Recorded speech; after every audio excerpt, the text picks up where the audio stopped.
จงแก้สมผลลุ่มนี้ 3x กำลัง2ลบ 8x บวก3เท่ากับ0สำหรับข้อนี้เราจะใช้เสมอผลควอนจื้อเพื่อแยกส่วนคูณคือ จากสมผลเราหาร3เข้าทั้ง2ฝากจึงได้ x กำลัง2ลบ8หาร 3x บวก1เท่ากับ0เราสังเกตเห็นว่าสามารถนำไซส์เสมอผลนี้เพื่อผันเปลี่ยนคือ x กำลัง2กงกับ a กำลัง2แล้วเราเขียนคืนลบ8หาร 3x ยังบวกกงเราผันเปลี่ยนเป็นลบ2คูณ x คูณ4หาร3เห็นว่า b คือ4หาร3เราจึงบวก4หาร3กำลัง2เข้าแล้วลบ4หาร3อีกโตเพื่อให้มันมีค่าเท่าเดิมบวก1เราเขียนคืนเราสมมุติ x คือ a 4หาร3คือ b เราจึงได้ x ลบ4หาร3กำลัง2 4กำลัง2เท่า16 3กำลัง2เท่า9โดยอิงตามสูตรคิดไล่เลขกำลังนี้ต่อมา9คูณบวก1เท่าบวก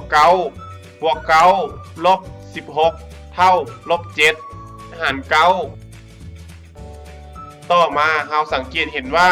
สามารถนำไซส์เสมอผลนี้เพื่อแยกส่วนคูณ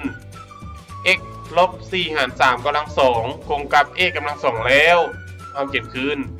7หาร9ยังบ่กงเราผันเปลี่ยนเป็น5ทั้ง2ของ7หาร3กำลัง2โดยอิงตามสูตรคิดไล่เลขกำลังนี้เราสมมุติ x ลบ4หาร3คือ a 5ทั้ง2ของ7หาร3คือ b เราจึงได้ x ลบ4หาร3ลบ5ทั้ง2ของ7หาร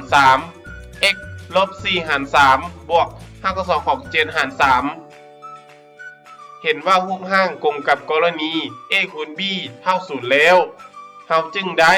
x ลบ4หาร3ลบ5ทั้ง2ของ7หาร3เท่ากับ0หรือ x ลบ4หาร3บวก5ทั้ง2ของ7หาร3เท่ากับ0เรามาแก้ x ลบ4หาร3ลบ5ทั้ง2ของ7หาร3เท่ากับ0ก้อนคือ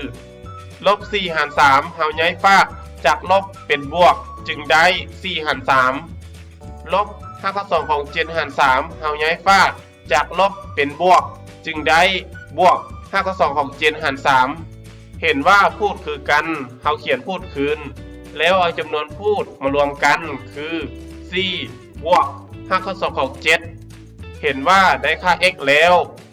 ต่อมาเรามาแก้ x ลบ4หาร3บวก5ทั้ง2ของ7หาร3เท่ากับ0คือลบ4หาร3เราย้ายฝากจากลบเป็นบวกจึงได้4หาร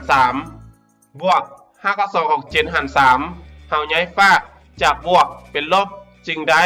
ลบ5ทั้ง2ของ7หาร3เห็นว่าพูดคือกันเราเขียนพูดคืนแล้วเอาจำนวนพูดมารวมกันคือ4ลบ5ทั้ง2ของ7เห็นว่าได้ค่า x แล้ว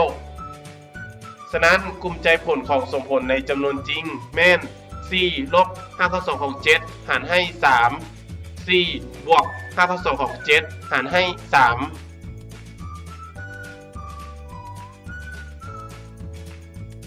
ถ้าคิดว่าวิดีโอนี้เป็นประโยชน์กรุณากดไลค์ กดแชร์ และกดติดตาม